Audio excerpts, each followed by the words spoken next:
Ассалаумағалейкум. Бүгін мінекей 31 мамыр 2025 жыл. Біз қазір Қасірет мемориалына келіп тұрғанбыз. Шымкенттегі. Саке, өзіңіз таныстырып жіберіп айта берсеңіз. Менің аты жөнім Исабек Сабит Қалдыкөзұлы. 86 желтоқсанда қапаста болып, соның қапасты көріп кеткен жігіттің біреуімін. Сотталып ақталып шыққан азаматпын. Қайрат Рысқұлбекпен бірге отырдыңыз ба? Бірге қапаста бірге отырып, бірге сырласқан жігіттің біреуі менмін. Бүгін қандай іс-шара болайын деп жатыр? Не үшін келген едіңіздер? Бүгін Қасіретті мемориалына біздің сонау репрессияға ұшыраған ата-бабамыз, жаңғыз біздің де ата-бабамыз, өзге ұлттардың да ата-бабалары осы біздің Қазақстан жеріне келіп атылып, қасіретті қорлық көрген ашаршылығымыз бар. Соны еске алу күн Құран бағыштауға келіп отырмыз осында. Ол қасіретті біз де көрдік 86 жыл желтоқсанда. Сондықтан бұны бұл кісілерге тағзым етіп, Құран бағыштау біздің міндетіміз деп есептеймін. Жастарға қандай өсиет айтар едіңіз? Жастарға осы ата-бабамыздың қасіретті күн еске алу, күн ұмытпау, идеологиялық патриоттық сезімге, тәрбиеге шақырам. Осындай қасіретті күндерді еске алып, өзім міндетті деп мен өзім есептеймін. Сол жастарға айтарым осы, еске алу деп Рахмет Саке. Түсіндім. Өзіңіз таныстырып жіберсеңіз. Мен де осы желтоқсан жылының біреуімін. Осы кезінде оқыдық қой, сол Алматыда. Өзіңіз таныстырып жіберсеңіз. Менің аты жөнім Кенжебеков Нұридин Ибрахимұлы. Нұреке, айта беріңіз енді ары қарай. Ол айта бергенде де қазір бүгін осыны саяси қуғын-сүргін мемориалына келіп отырмыз. Осы кезінде және Сәбит айтып отыр ғой, ашаршылық болды қазақтың несі. Біз де өзімізде жаңағы желтоқсанға қатысқанбыз. Осы жерге жиналып отырмыз енді қазір бүгін. Бұл мемориалдың осы жерге қаншалықты маңыздылығы бар? Бұл бүкіл қазаққа керек нәрсе де бұл. Кезінде сондай болды ғой, енді бұлсыз болмады ғой. Бұны көтермесек болмайды. Осы мемориалды ашып, осындай істегені маңызды ма, маңызды емес пе? Маңызды ол. Немен маңыздылығы бар оның? Қандай несі бар, жаңағы септігі бар жастарға келтіретін тәрбие жағынан, басқа жағынан, идеология жағынан? Мына ол өзіңіз айтып отқан сияқты, бұл жастарға обязательно тәрбие несін идеология тигізеді. Яғни олар білу керек. Білу керек.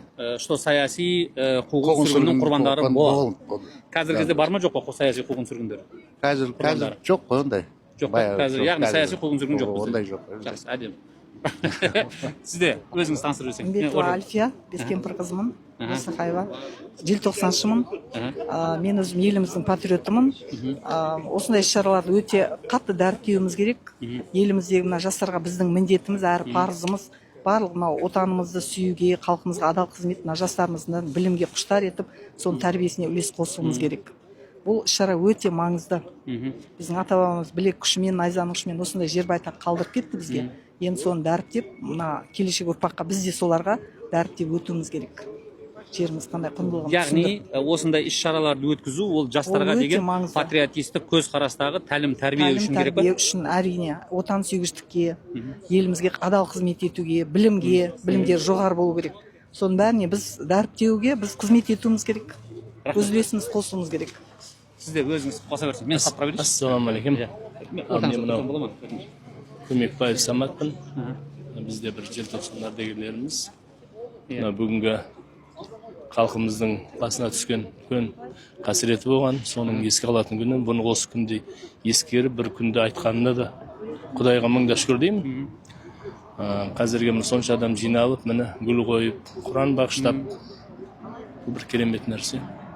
Бұның қаншалықты маңыздылығы бар жастар үшін? Бұның маңыздылығы өте үлкен.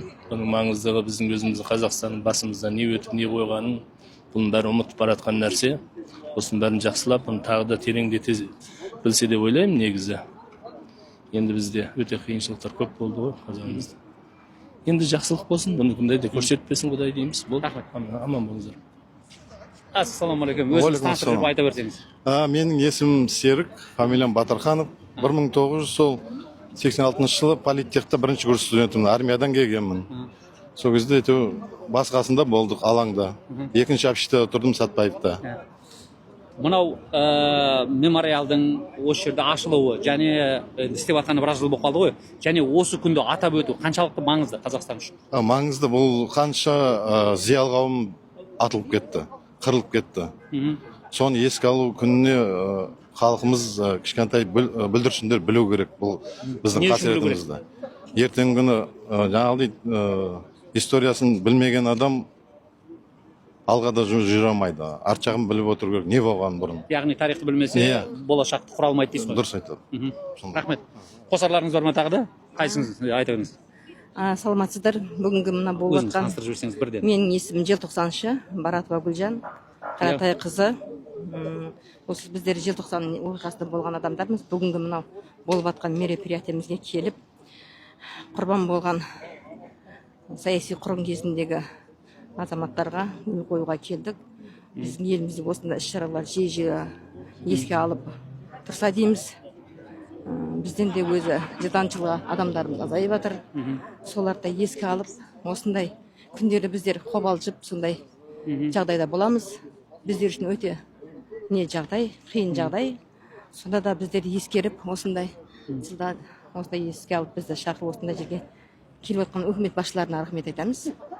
Жалғаса берсін ісіміз алға қарай. Қазақстан аман болсын, халқымыз аман болсын, еліміз тыныш, жұртымыз аман болып, жақсылыққа келсе берейік. Бас қосайық. Сіз де айтасыз ба қосып?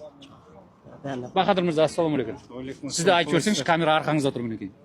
Нені айтайын? Бүгінгі қандай іс-шара болайын деп жатыр? Осы күнде мысалы сұрақ бірден қойып қойса. Қандай іс-шара болайын деп жатыр? Қаншалықты маңызды бұны атап өту? Енді бұл өзіміздің тарихи және саяси жадымыз ғой.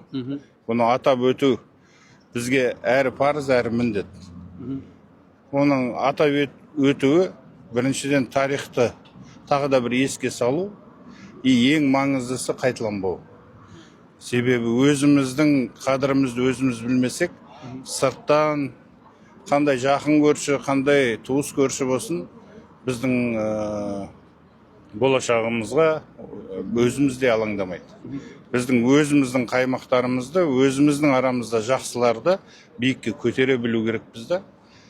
Ал кезінде түрлі саясаттың арқасында бір ит көріп үрсе, мың ит еріп үріп, біраз түйеде кетіп баратқан басшыларымызды алаш ардақтыларының балағынан істеп түсірген, өзіміздің арамызда жүрген азаматтар болды ғой. Оның барлығы саяси құрбан, тек қана сол атылып кеткен азаматтар емес, саяси құрбан, солардың үстінен донос жазғанда, соларды әшкерелеген өзінше разведчик деген, соның өзі де құрбандық. Сондықтан біз мынандай саяси құрбандыққа жалған ақпаратпен шын ақпаратты ажырата білетін қоғамды қалыптастыру керекпіз. Біз бұдан сабақ алдық па? Сабақ кез келген ұлт бұндай қасіреттен сабақ алады. Бірақ ақылды ұлттар өзінің былай айтқанда кемшілігінен, ошибкасынан емес, біреудің осындай қателіктерінен үйренген дұрыс. Біз енді бұны тағы бір рет қайталансақ, оны бізді ешкім ешқандай ұрпағымыз кешірмейді. Біз өзіміздің елімізге өзіміз ие болып отырған кезде бір-бірімізді батыр деп, бір-бірімізді қолдап, әр жұмыс істеген адам, еліне деген жұмыс істеп отқан адам таза жұмыс істесе болды ғой. Етікші етігін жақсы тіксін, такси жүргізушісі ешқандай ережені бұзбай айдасын, бәрі өзінің тірлігін дұрыс істесе, еліміз жақсы. Әркім өз орында. Өз орында, иә. Рахмет. Қайсыңыз бар едіңіз дағы нелер кеп қалғасын, сізді айып етпейсіз. Жаңа депутаттардың төрағасы келіп қалды, мәслихаттың, содан кейін өзіңіз таныстырып жүріп айта берсеңіз ары қарай. Мен Әбілдаева Ұлжанмын, осы желтоқсаншы, 86 желтоқсан қатысқанбыз. Сұрақ сол, бәріңізге. Бүгінгі күнді атап өту қаншалықты маңызды, және бұның қандай тәлім тәрбиелік болашақта жасайтын месседжі бар? Бүгінгі күн атап өту өте міндетті, өте жақсы. Ұйымдастырылған іс-шараларға, жоғарыларға үлкен рахмет. Конечно, ұмытылмастай күн бұл, ұмытылмау керек. Саяси қуғын сүргінді, қанша қазақтардың қырылып кетті, қанша нәрселер болды. Жастарға үлгі, біздің желтоқсандықтар осы тәуелсіздікті алуда оңай болған жоқ. Патриоттар оянып, жастардың бұрынғы тарихты білу керек. Осы ұйымдастырған өсіп, елдерге еске алып, жастарға тәрбие беруіміз керек, осы өзімізді үлгі етіп. Сіздердің қатарларыңызға басқа нелер, қозғалыстар, ұйымдар қосылмай ма? Тек сіздер өздеріңіз жеке ме? өзімізге. Рахмет. Алматыда болғандар расында көбінше Алматыда болғандар бұл жерде тұрғандар енді үйім көп қой бізде де қазір тұрған өзіміздің үйім қалған үйімді көріп тұрған жоқпын Жаңа өзендіктер деген сияқты да олар жоқ ондай олар өз алдына ма Қатысушы ғой. Біз желтоқсан 86 жылғы ғой, желтоқсандықтар. өздеріңіз бұл шымкенттіктер өзім тұрған Рахмет. Осымен аяқтай берсек бола ма? Түйіндеп сау саламат болыңыздар. Мінекей осылай.